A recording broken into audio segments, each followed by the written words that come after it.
I have to say I've had an amazing couple of days with some pretty extraordinary people.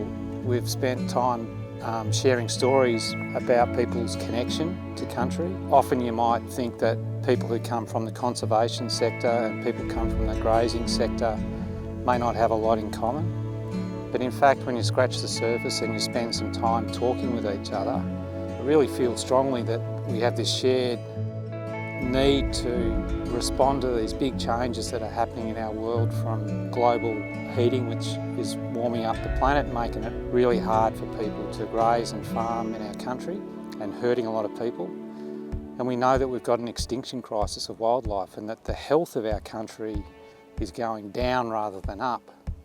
So that's a shared problem that we've got. And the thing that I've just found absolutely exhilarating is that these people are working together and exploring ideas about how they can bring diversity back into their properties, how they can manage their properties in ways that increases wildlife on these stations and improve the profitability of their enterprises and the resilience of their properties, their families and their communities for not just a cattle productivity outcome, but for a diversity of ecosystem and species outcome. And each property is different. We're talking about properties that can be like 45,000 hectares. They're huge areas of country and they're different depending on the region. So it's exciting to think there are a bunch of sort of like grazier scientists who are out there practicing and trying new things to try and create more life,